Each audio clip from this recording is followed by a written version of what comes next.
Have you ever found yourself mid-sentence accidentally substituting one name for another? And I don't know, I saw an interview with Roger Gilmore from Pink Floyd fame. Well, recently I did this in a video and I didn't catch it in editing, but I think that I've had unexpected name swaps over and over and over again, and I know for a fact that there are many, many things that have been misspoken in the works of lots and lots of people who speak a lot in public. And far from being a sign of cognitive decline, as it's often thrown out there, especially with aging politicians and even young ones, linguistic stumbles actually reveal some fascinating insights into how our brains process and retrieve information.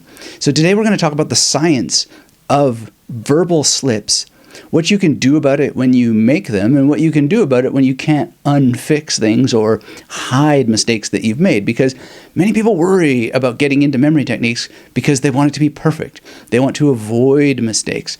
But the reality is that the best memory competitors get lots of points, and that's why they win. It's not because they make zero mistakes.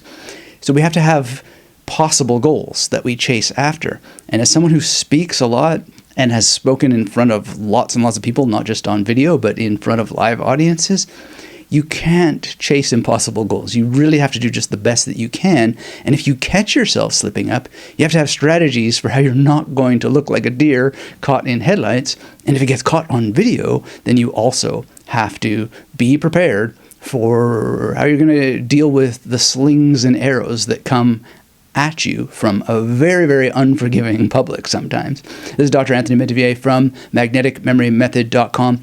If you like all things memory, how to improve it, how to deal with it when you make mistakes, get subscribed, and for the love of memory, hit that thumbs up, because we are training the robots to never forget we humans with all our mistakes and all our clay feet, because that's what we are, gods with clay feet. Anyway, contrary to popular belief, verbal misfires are not indicators of a bad memory. In fact, they're evidence of a complex linguistic processing system that is constantly working at lightning speed, especially if you're someone who speaks a lot. Because when we speak, our brains are simultaneously retrieving vocabulary while they're constructing grammatical structures, or your brain is somehow making sentences work without having to think about grammar, and you're maintaining a flow. And now I'm trying to have a conversational flow, for example, you and I together, right? And the brain is just doing so much. And in the particular slip-up that I made, I had Roger for David and David for Roger, or however that worked. And this suggests not a memory slip as such, but a neural network that is so remarkably interconnected that concepts can momentarily blur.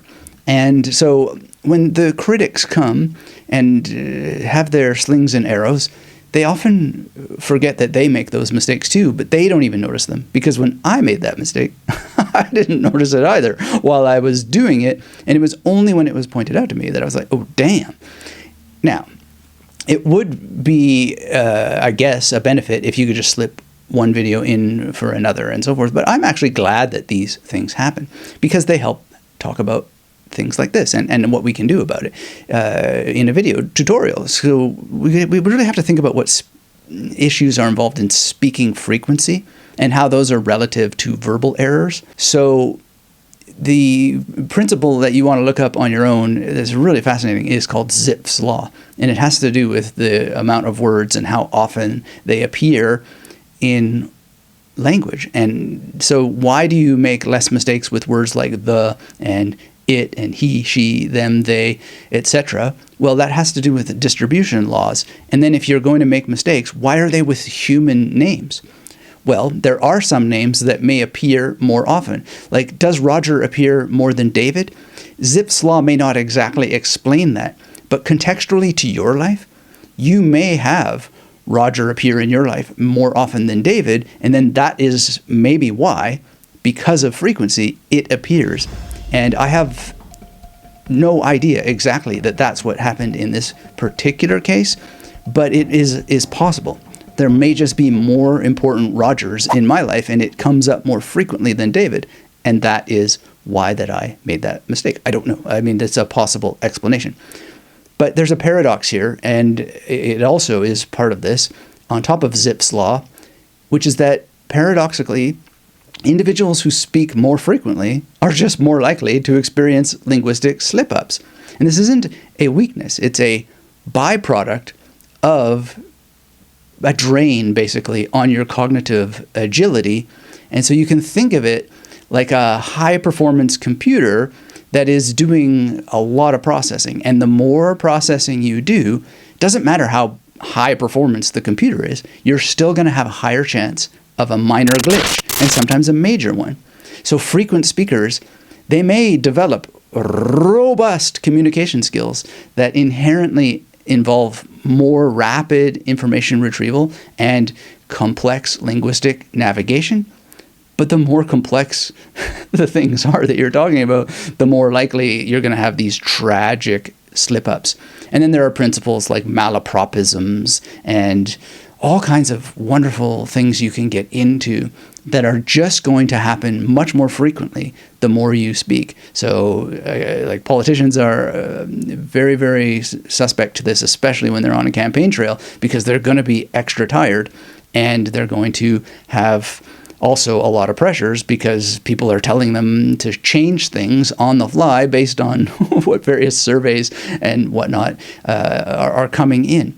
And so it must be, there must be a level of stress and strain on the brain that I can't even imagine because I'm not in those particular situations, nor do I do a daily program like some newscasters do. And I often watch news and I hear the newscasters switching words and making these little errors, and they're completely unaware of it. But from a memory science perspective and a knowledge of basic linguistics and information science, it's totally normal to make these things. And it's really not about memory as such. It's more about cognitive drain and some sort of mathematical underlying nature of language in terms of how frequently words appear.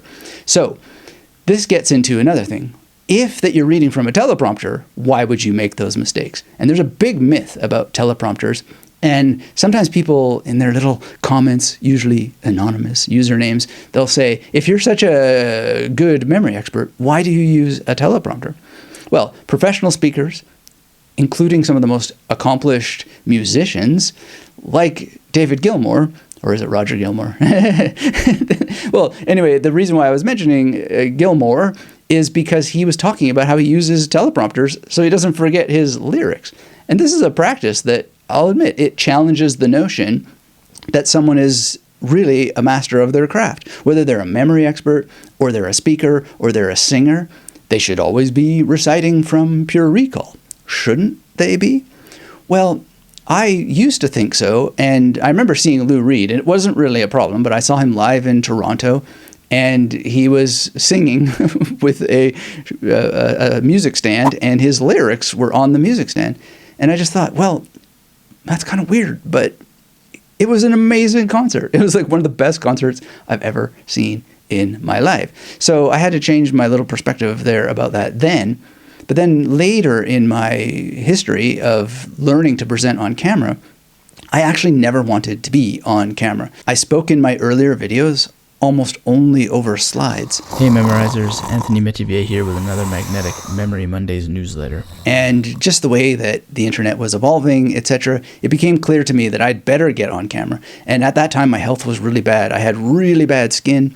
And in my earlier videos, when I was on camera, I would make reference to my skin. My skin is reacting so bad. Because it's not just so much that I was embarrassed by it, but I just somehow needed to draw attention to it because, for my own comfort, but also because I was working on my health at the time and wanted to share those kinds of stories or whatever. It's like, if you're going to do it, in for a penny, in for a pound, and just talk about your own worries and concerns, etc.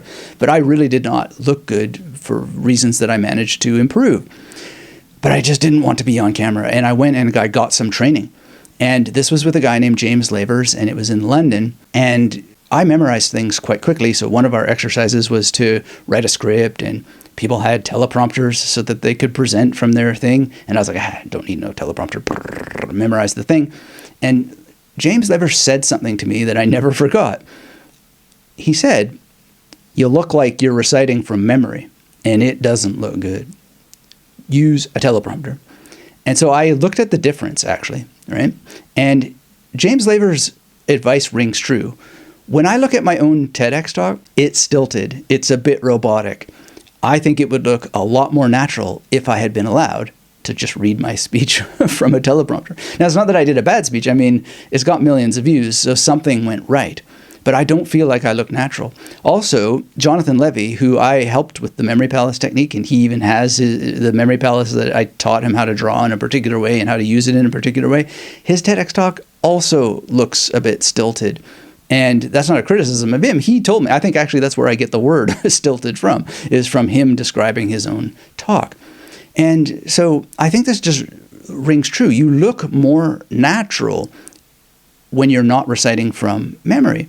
And if you want to demonstrate perfect memorization, I think you can remove the awkwardness by just actually saying that you're doing something perfectly from memory. And I did that within my TEDx talk because I recite some quotes and I recite some Sanskrit. So there's definitely a place for strictly memorized presentations, but I find that they can actually be more distracting to listen to than a well-delivered teleprompter-assisted talk. And I think if you look at TEDx talks overall, not to criticize any individual speaker, I just think the whole thing would be improved and a lot of people would get way more views if they had the freedom to be less concerned with remembering exact words, or they would avoid going over if they were able to just read from a prepared script. Because ultimately, my TEDx talk was in time, and I timed it. I actually memorized the amount of words that I could speak and be in time, but it just ultimately defeats the purpose when people are memorizing bullet points and then they wind up going over time, and then, it's just... I just think that it could be so much more effective if a lot of people would just write and prepare scripts and read them. But that's my opinion. And I also just think that there's a lot of cognitive load that you take on that affects your communication ability, because memory is not a binary system of good or bad. It's a dynamic, context-dependent process. And when you're presenting, your cognitive resources are divided amongst multiple tasks. You're remembering content. You're maintaining appropriate body language. You're engaging with the audience. You're imagining what their emotional states are and then actually noticing their emotional states and trying to respond to it. And you can see that I did that in my TEDx talk. I actually innovated on the fly at my risk, because it could have made me go down a rabbit hole, but I managed to rein it back in thanks to using the Memory Palace technique that I teach in the Magnetic Memory Method Masterclass. And there's a whole course in there on giving a speech that has the verbatim version, but also it has an alternative version where you can just work from bullet points in a very, very special way. My point is that using a teleprompter does not signify a weakness in memory. It's a strategic way of managing your cognitive resources and just simply being better. And if I want to do demonstrations, I think a lot about what my demonstrations should be. And, you can go out of your way and say, oh, my ears are empty. There's nothing feeding me the script or whatever. But on video, it's very difficult to do any kind of demonstration, because how will you know? I could have something written on the ceiling and I'm looking around or whatever.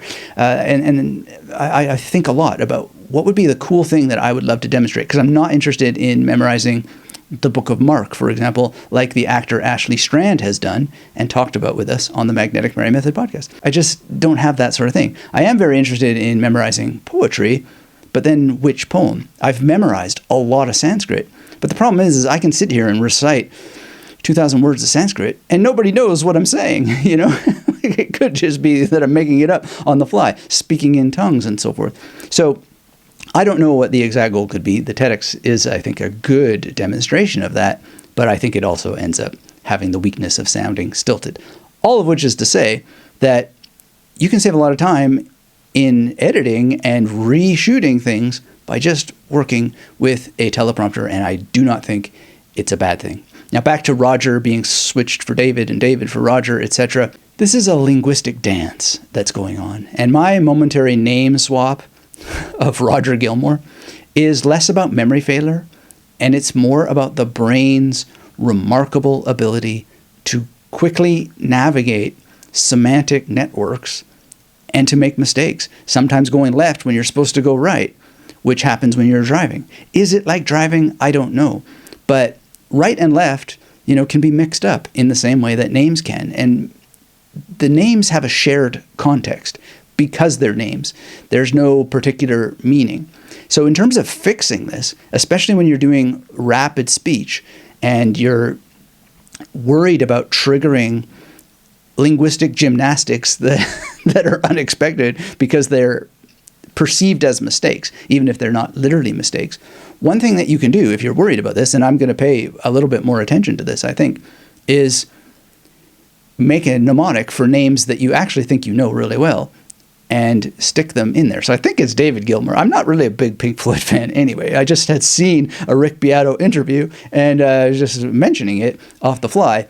And so Roger Waters, I think, is right. David Gilmour is right. But how to make it right is to think of King David, and he's got gills like a fish. And then if it's Roger Waters, then probably the reason why Roger would be more important to me is because there's a student of mine named Roger, and I think his last name starts with a G, and that's probably where it came from, right? Because Roger Gilmore, etc. I don't know exactly, but the thing is to get Roger Waters, I have to think about Roger drinking water. And I don't really even know many people named Roger. I think the student is the only person I know named Roger. So I have to make things more specific. And I have to think of this Roger, which I believe I have a picture of him in his pilot cockpit, and have him drinking water. And that can help make it more sticky. If I know that I'm going to give names in a speech, actually don't go on memory, but go on mnemonics.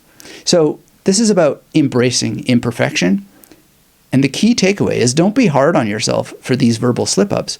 They're not only just normal, but they're actually a testament to the incredible complexity of your brain and human communication, the nature of information, the nature of the frequency of names in your personal life, and how your brain performs millions of calculations per second, occasionally taking delightful, unexpected detours, going left when you meant to go right. And if you sit there and gripe and groan and complain about it, you're going to miss the mystery of what the brain really is, what it does, how it does it, and there may be some really, really interesting things that you notice when you're going the wrong direction, as I am sharing with you now, because I thought about it and I thought, well, this is something that actually is a signal, a sign to a solution. So use mnemonics to memorize names, even if you think you know them really well, and it can help avoid these slips later. So the next time you accidentally call a David Roger or a Roger David, remember it's not really a mistake. It's a sign of a highly interconnected magical machine at work.